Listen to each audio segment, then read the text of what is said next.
కారణము. ఎందుకంటే కాబట్టి విశ్వాసులందరూ కూడా ఈ సంఘ సభ్యులే. విశ్వాసులందరూ కూడా ఎవరంట? ఈ సంఘ సభ్యులు. ఏ సంఘ సభ్యులు? క్రీస్తు సంఘములో అదృశ్యమైన సంఘ విశ్వాసులు అనే విషయాన్ని మనం గమనించాలి. మనము క్రీస్తు యొక్క పాత్ర సంఘ సభ్యులమై ఉన్నాం. ప్రతి ఒక్కరు కూడా, ప్రపంచంలో ఉన్న ప్రతి ఒక్కరు కూడా క్రీస్తు యొక్క సంఘ సభ్యులై ఉన్నారనే విషయానికి మనం చూస్తూ ఉన్నాం. క్రైస్తవ సంఘము ద్వారా దేవుడు మనందరూ కూడా ఏం చేస్తున్నాడు? అనేక విధాలుగా ఆశీర్వదిస్తూ ఉన్నాడు. ఎవరైతే క్రీస్తు సంఘములో ఉన్నారో, క్రీస్తును ఆరాధిస్తూ ఉన్నారో, క్రీస్తును మహిమపరుస్తూ ఉన్నారో, వాళ్ళందరినీ కూడా ఒకే విధంగా ఆరాధిస్తూ ఉన్నాడు. కానీ మనం ఏమనుకుంటాం? మన సంఘాన్ని దేవుడు ఆశ్రయిస్తున్నాడు, వాళ్ళ సంఘాన్ని దేవుడు అంటే ఆ సంఘం ఈ సంఘం అని కాదు. అదృశ్యమైన సంఘములో ఎవరైతే ఉన్నారో వారందరినీ కూడా అన్ని విధాలుగా కూడా దేవుడు ఏం చేస్తున్నాడు? ఆశీర్వదిస్తూ ఉన్నాడు. అంటే మనం దృశ్యమైన సంఘములో నుంచి అదృశ్యమైన సంఘములోనికి మనం ఉండాలి. ఈ అదృశ్యమైన సంఘములో ఎవరుంటారు?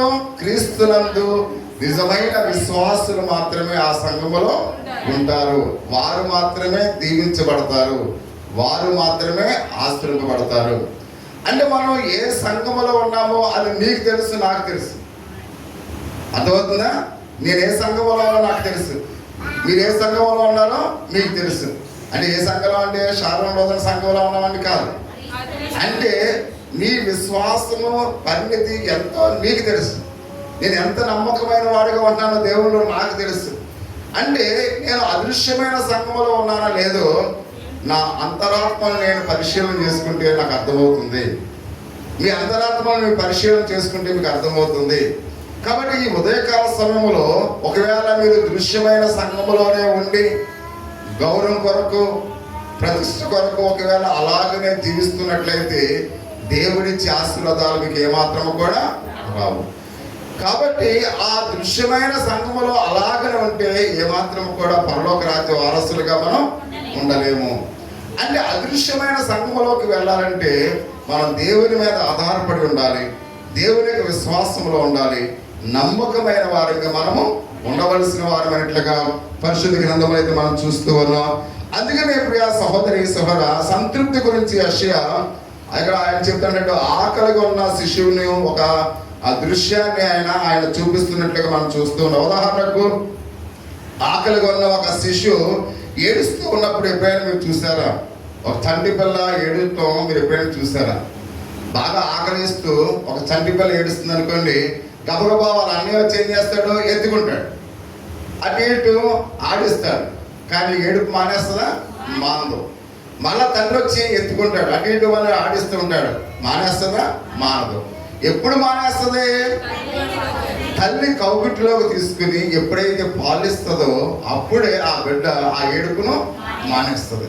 అంటే ఇక్కడ యెషయా గ్రంథంలో కూడా యెషయా గారు చాలా తేటతెల్లగా ఆయన మాట్లాడుతూ చెప్తున్నాడు, ఆకలి కొన్న శిశువు ఏడుపుతూ ఎప్పుడైనా మనం చూసినప్పుడు ఆ శిశువు ఏ విధంగా ఆకలి కొన్న శిశువు ఏడుపు ఏమాత్రం కూడా మానదో, తల్లి ఎప్పుడైతే ఆదరిస్తున్నప్పుడు, తల్లి పాలు ఎప్పుడైతే ఇస్తుందో అప్పుడు మాత్రమే ఆ బిడ్డ ఏం చేస్తుందంట? ఆ ఏడుపు మానేస్తుంది అనే విషయానికి మనం చూస్తుంటే ఆ తల్లి ప్రేమ, తల్లి ఆదరణ, ఆ వేడి ఆమె ఆ శిశువు కూడా తెలుసు. ప్రియ సహోదరి సహోదరా, తండ్రి ఎత్తుకున్నా ఏడుపు మాందు, తమ్ముడు ఎత్తుకున్నా ఏడుపు మాందు, వాళ్ళకి అన్నయ్య ఎత్తుకున్నా ఏడుపు మాందు. ఎప్పుడైతే ఆ తల్లి ఎప్పుడైతే ఒడిలోకి తీసుకుందో వెంటనే ఆ శిశువు ఏమవుతుంది? ఏడుపు మానేస్తుంది. అంటే తల్లిలో ఆ యొక్క శిశువు ఏం చూస్తుంది? ప్రేమను చూస్తుంది, ఆదరణ చూస్తుంది. మనం వెళ్ళి ఎవరైనా వెళ్ళి ఇలా ఎత్తుకోవడానికి మనం చేతులు సాచేవాడు కూడా వచ్చేస్తుందా? రాదు. అంటే తల్లి ఎంత ప్రేమ కలిగినదో, ఎంత ఆదరణ కలిగినదో, ఆ తల్లి ప్రేమను గ్రహించింది కనుక వేరే వాళ్ళ చేతిలోకి రావడానికి ఆ పసిబిడ్డ ఏమాత్రం కూడా ఒప్పుకోదు అనే విషయాన్ని మనం గమనించవలసిన వారిని మనం చూస్తూ ఉన్నాం. అంటే ఎప్పుడైతే ఆదరణ కలుగుతుందో, ఆదరణ పుచ్చుకుందో అప్పుడు మాత్రమే ఆ బిడ్డ ఏం చేస్తుంది? సంతోషిస్తుంది. తల్లి ఒడిలో ఆ పసిపిల్లలు ఎంతో ఆనందంగా ఉంటారు, తల్లి ఒడిలో ఎంతో సంతోషంగా ఉంటారు. ఎందుకంటే నా తల్లి నన్ను ఆదరిస్తుంది, నా తల్లి నన్ను ప్రేమిస్తుంది అని ఆ రెండు ఆదరణ ఎప్పుడైతే ఆ బిడ్డకు తగులుతుందో అప్పుడు ఆ పిల్ల చిరునవ్వుతో నవ్వుతుంది. అందుకే ఆయన అంటూ ఉన్నాడు, ప్రియ సహోదరి యేసుక్రీస్తు యొక్క అద్భుతమైన సువార్తలో కూడా అదే విధమైన నిత్య జీవం ఉంది, జీవాహారం ఉంది అనే విషయానికి మనం చూస్తున్నాం. దేవుని ప్రేమ అనే ఆదరణ క్రైస్తవ సంఘానికి మనకు కూడా ఆయన ఇస్తూ ఉన్నాడు. అంటే యేసుక్రీస్తులో ఉన్న ఆదరణ, యేసుక్రీస్తులో ఉన్న ఆ ప్రేమ ఎక్కడుందంట? సువార్తలో ఉంది. సువార్తలో మాత్రమే ఆ ప్రేమ ఉంది. అంటే దేవుని యొక్క విశ్వాసులకు ఎప్పుడైతే మనము ఆదరణ కలిగించి ఈ సువార్త మనను ఆదరిస్తూ ఉంది. నువ్వు కష్టంలో ఉన్నప్పుడు, ఇరుకులో ఉన్నప్పుడు, ఇబ్బందిలో ఉన్నప్పుడు, కాబట్టి నేను ఆదరించేవాడు దేవుని ప్రేమ. ఆ దేవుని ప్రేమ కలిగిన వాక్యాన్ని, సందేశాన్ని ఎప్పుడైతే వింటూ ఉన్నావో నీ దుఃఖమంతా పోయిన తర్వాత నీలో సంతోషము వస్తుంది. కాబట్టి అందుకనే సువార్త మనందరికీ కూడా ఏం తీసుకొస్తుంది? ఆ ఆదరణ, సంతోషాన్ని తీసుకొస్తుంది. అప్పుడు మనం ఎలా ఉంటాం? సంతోషంగా నవ్వేవారంగా ఉంటాం. ప్రియ సహోదరి సహోదరు, బహుశా మన సంఘానికి ఇది చిన్నది కావచ్చు. ఒకవేళ మన సంఘ సభ్యులు ఒకవేళ 150 మంది ఉన్నారు, కానీ కొంతమంది ఆయా ప్రాంతాల్లో కొంతమంది అత్తవారింటికి వెళ్ళారు కాబట్టి ఇంచుమించు ఒక 100 మంది మాత్రమే ఉన్నారు. అంటే ఏమైనప్పుడు కూడా మనం ఒక చిన్న సమూహముగా ఉన్నప్పుడు కూడా మనది చిన్న చర్చి కావచ్చు, ఒకవేళ చర్చి లేకుండా ఒకవేళ ఉన్నా, అంటే ఇక్కడ ప్రియ సహోదరి సహోదర, మన సంఘంలో ఎక్కువ మంది సభ్యులు ఉండాలని మనం అందరం కూడా కోరుకుంటాం. అవునా? ప్రతి ఒక్కరు కూడా ఏమనుకుంటాం? మన సంఘ సభ్యులు ఎక్కువ ఉండాలని మనం ఆలోచన చేస్తూ ఉంటాం. అలాగే పెద్ద చర్చి కావాలని మనం అందరం కూడా ఆశపడుతూ ఉంటాం. కానీ మన జీవిత క్రమములో ప్రభు మనకు ఒక సార్వత్రిక సంఘాన్ని ఇచ్చాడు. మనం ఏం చేస్తున్నాం? మనం మాత్రం అనుకుంటున్నాం, కానీ ప్రభు మనకు ఎలాంటి సంఘం ఇచ్చాడు? సార్వత్రిక సంఘాన్ని ఇచ్చాడు. ఆ సంఘములో కొన్ని కోట్ల మంది ఉన్నారు. మనమే కాదు, మీకు అర్థమవుతుందా? ప్రపంచములో క్రైస్తవ సంఘములో కొన్ని కోట్ల మంది ఉన్నారు. ఆ కోట్ల మందిలో నీవు నేను కూడా ఆ సంఘ సభ్యులమే. అంటే మనది సార్వత్రిక సంఘము. మనది ఎలాంటి సంఘం? సార్వత్రిక సంఘము. అందుకని నువ్వు 20 మందితో, 30 మందితో, 100 మందితో ఇదే నా సంఘం అనుకోకు. ఎందుకని మనం అందరం కూడా ఎవరిని ఆరాధిస్తున్నాం? క్రీస్తుని ఆరాధిస్తున్నాం. ప్రపంచంలో ఉన్న వారందరూ కూడా ఎవరిని ఆరాధిస్తున్నారు? క్రీస్తుని ఆరాధిస్తున్నారు. అంటే క్రీస్తును ఆరాధించే వారందరూ కూడా ఒకే కుటుంబ సభ్యులు. ప్రియ సహోదరి సహోదరా, చూడండి, ఒక తండ్రి ఉన్నాడు, ఆ ఇంటిలో 10 మంది పిల్లలు ఉన్నారనుకోండి. ఆ తండ్రికి ఆ 10 మంది పిల్లలకు కూడా ఎవరు తండ్రి? ఆయన తండ్రి. ఎందుకంటే ఆ గృహానికి యజమాని. మీకు అర్థమవుతుందా? అలాగనే ప్రపంచంలో ఏ సంఘములో, అంటే ఒకవేళ ఈ సంఘ డినామినేషన్లో ఈ మనుషులు పెట్టుకున్నవి, మీకు అర్థమవుతుందా? మేము లోదరైన, మేము పెందుకోస్తుందని, లేదా వేరే డినామినేషన్ అని, వేరే డినామినేషన్ అని మనుషులు పెట్టుకునేవి. కానీ నువ్వు ఏ డినామినేషన్లో ఉన్నప్పుడు కూడా నువ్వు ఎవరిని ఆరాధిస్తున్నావు? క్రీస్తుని ఆరాధిస్తున్నావు. క్రీస్తు ఎవరు? మనకు తండ్రి. మనం ఎవరు? ఆయనకి పిల్లలు. ఆయన శిరస్సై ఉన్నాడు, మనం అవయవాలై ఉన్నాం. కాబట్టి అందుకనే ప్రతి విషయంలో కూడా మనం అందరం కూడా ఏమై ఉన్నాం? సార్వత్రిక సంఘములో విశ్వాసులై ఉన్నాము అనే విషయాన్ని ప్రతి ఒక్కరం కూడా మర్చిపోకూడదనే విషయానికి మనం చూస్తూ ఉన్నాం. అంటే సార్వత్రిక సంఘములో ఇతర క్రైస్తవులతో కలిసి మనం దేవుని ఆరాధించేటప్పుడు దేవుడు మనల్ని నిత్య శిక్ష నుండి తప్పించాడు అనే విషయాన్ని మనం కలిగి ఉండాలి. అంటే ఒక విషయాన్ని ఇక్కడ చాలా జాగ్రత్తగా గమనించాలి. మన సార్వత్రిక సంఘములో మనందరం కూడా ఒక్కటే, కానీ కొన్ని తప్పుడు బోధలు ఉన్నాయి. మీకు అర్థమవుతుందా? కొన్ని తప్పుడు బోధలు ఉన్నాయి. చాలామంది దేవుని యొక్క సేవకులు ఏమన్నారంటే, కొంతమంది నిజమైన సత్యమైన వాక్యం ఏంటంటే, మనం అపరాధముల చేత పాపం చేసి ఉన్నాము కనుక మనకు నిత్య శిక్ష తప్పదు అని దేవుని యొక్క వాక్యం సెలవిస్తుంది. కానీ అబద్ధ బోధలు ఏం చెప్తున్నాయి? ఒకవేళ నువ్వు పాపం చేసినా, నువ్వు ధర్మ కార్యాలు చేస్తే, నువ్వు పుణ్య కార్యాలు చేస్తే నీ పాపం పోతుందని కొన్ని క్రైస్తవ సంఘాలు బోధిస్తూ ఉన్నాయి. కాబట్టి ఆ బోధ ఎలాంటిది? అబద్ధ బోధ. కాబట్టి నువ్వు ఎక్కడ అటువంటి అబద్ధ బోధలను ఒకవేళ నువ్వు చూస్తున్నప్పుడు వాటిని ఖండించి నువ్వు వాళ్ళకి ఏం చెప్పాలి? మనము దేవుని యొక్క అపరాధముల చేత పాపం చేత ఉన్నాము కనుక మనకు నిత్య శిక్ష ఉందని వాళ్ళకి మనం ఎక్స్ప్లెయిన్ చేయాలి. అంతేగాని వాళ్ళు ఏం చెబితే అది వినేసేవారంగా మనము ఉండకూడదు. చూడండి, రాత్రి రాత్రి భోజనం చేసేటప్పుడు అందులో మామూలుగా మాంసం కూడా ఇచ్చేసారు. మొహమాటం చెప్పిన నాకు వద్దు అనుకోండి ఏం చేస్తున్నాడు, ఆ కూర కలిపేసుకుని ఆ గ్రేవీ అంటే మామూలుగా ఆ ముక్కలు చేసాడు కానీ గ్రేవీ కలిపి తినేసాడు. నేనేమన్నానంటే నువ్వు తినకూడదు అన్నప్పుడు మొఖమాటం లేకుండా నేను ఇది తినకూడదని ఆ ప్లేటు వేరే వాళ్ళకి ఇవ్వాలి. ఒకవేళ నువ్వు మొఖమాట పడుతూ తిన్నావంటే నీ ఆరోగ్యం అది దెబ్బతీస్తుంది. కాబట్టి అందుకనే తినకూడని వస్తువు ఏమాత్రం కూడా నువ్వు తినకూడదు. అలాగే అబద్ధ బోధ ఒకవేళ మనకి ఇష్టమైన వారైనప్పుడు కూడా, లేకపోతే మనం ఆ టీవీలో చూసినప్పుడైనా లేదా ఎక్కడికి వెళ్ళినప్పుడు కూడా అబద్ధ బోధను మనం విని దాన్ని అంగీకరించినట్లయితే ఆ తప్పుడు బోధ నేను నరకానికి నడిపిస్తుంది. అందుకని వెంటనే ఒకవేళ నేను చెప్పినా ఎవరు చెప్పినా ఆ అబద్ధ బోధను వెంటనే ఖండించే వారముగా నిజమైన విశ్వాసులు ఉండాలి.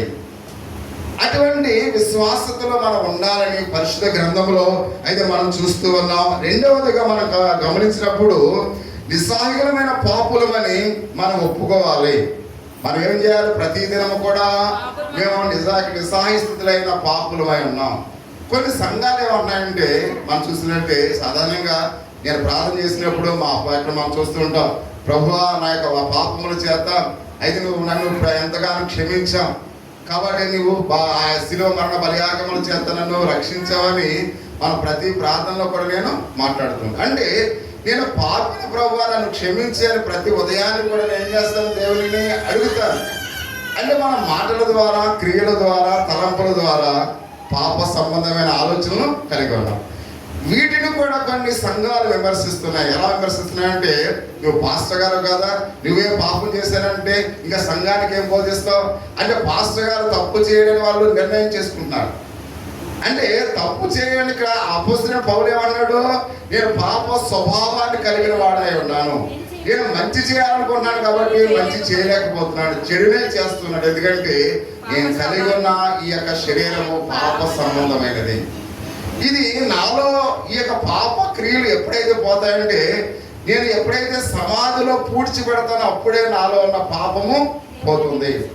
ఈ శరీరం ఎప్పుడైతే కట్టెల మీద కాల్చబడుతుందో అప్పుడే పాపం పోతుంది. అంటే మన శరీరము ఈ భూలోకములో ఉన్నంత సేపు కూడా మన పాపమును మనం చేస్తూనే ఉన్నాము. అంటే ఒకవేళ తెలిసి చేయవచ్చు, తెలియక చేయవచ్చు. మనం వైట్ ప్యాంట్ షర్ట్ వేసుకుని వెళ్తున్నాం అనుకోండి, దారంటే వెళ్తున్నాం అనుకోండి, అన్ఎక్స్పెక్టెడ్గా కారు మనకు ఆ వర్షం వచ్చినప్పుడు ఆ కారు మన పక్క నుంచి వెళ్ళిపోతుంటే ఆ యొక్క మామూలుగా మట్టి అంతా కూడా మన బట్టల మీద పడుతుంది. అంటే మనము కరెక్ట్ వేలో వెళ్ళినా కానీ ఆ ఎదురొచ్చేవాడు కరెక్ట్ వేలో వస్తాడో రాడు మనకి తెలియదు. అలాగే మనము కూడా ఒకవేళ మంచిగా జీవిస్తున్నప్పుడు కూడా ఆ చెడు మన మీద ఒకసారి ఆ ప్రభావితం జరుగుతూ ఉంది. కాబట్టి అందుకనే ప్రతి విషయంలో కూడా మనము మన యొక్క జీవితంలో ప్రతి దినము కూడా మాటల ద్వారా, క్రియల ద్వారా, తలంపుల ద్వారా పాప సంబంధమైన ఆలోచనలు మనము కలిగి ఉన్నాం. కాబట్టి అందుకనే మనిషికి ప్రతిరోజు కూడా ఏం కావాలి? పాప క్షమాపణ కావాలి. కానీ కొన్ని సంఘాలు ఏమాత్రం కూడా ఇవి ఒప్పుకో. కాబట్టి ఆ ఒప్పుకోని యొక్క సంఘాలు అబద్ధ బోధనలు ఏం చేస్తున్నారు? బోధిస్తూ ఉన్నారు. కాబట్టి ఎలాంటి బోధనలు మనం ఏం చేయాలి? ఖండించాలి. మేము ఇక్కడ వైట్ డ్రెస్ వేసుకుంటే పరిశుద్ధులం అయిపోం. ఇప్పుడు నేను తెల్లంగి వేసుకున్నాను అనుకో, నేను పరిశుద్ధిని అయిపోను.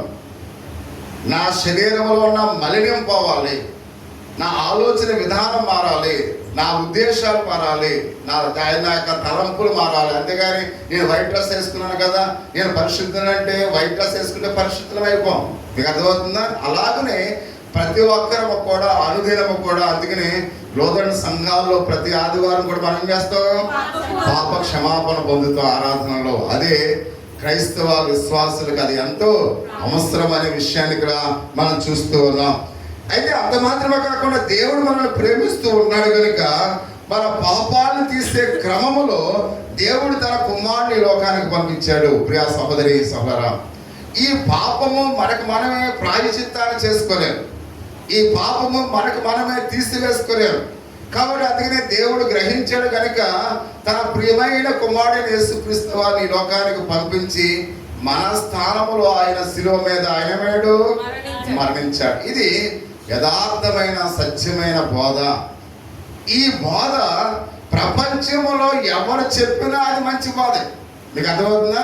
ఏ సంఘంలో చెప్పినా, అంటే మన పాపులమయ్యాలో మాటల చేత, క్రియల చేత, తలంపుల చేత పాప స్థితిని కలిగి ఉన్నాం కనుక పాప క్షమాపణ కావాలి.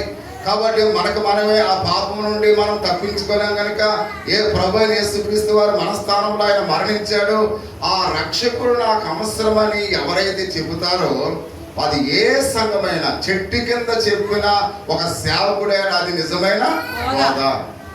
ఒకవేళ ఏసీ ఆ దేవాలయంలో ఉండి కాబట్టి అయితే ఇక్కడ మనకు మనమే ప్రాయశ్చిత్తం చేసుకోవచ్చని చెప్పిన బోధ తప్పుడు బోధ. అందుకని పాస్టర్ గారిని చూసో దేవాలయాన్ని చూసో మీరు దేవుని యొక్క విశ్వాసంలో ఇది చాలా మంచి బోధ అనుకోకండి. విస్తారమైన ప్రజల మధ్య ఒకవేళ ఒక సేవకుడు బోధిస్తే ఇది మంచి బోధ అనుకోకండి. కానీ దేవుని యొక్క సత్యమైన వాక్యాన్ని బోధిస్తున్నాడా లేదా అని మీరు ఏం చేయాలి?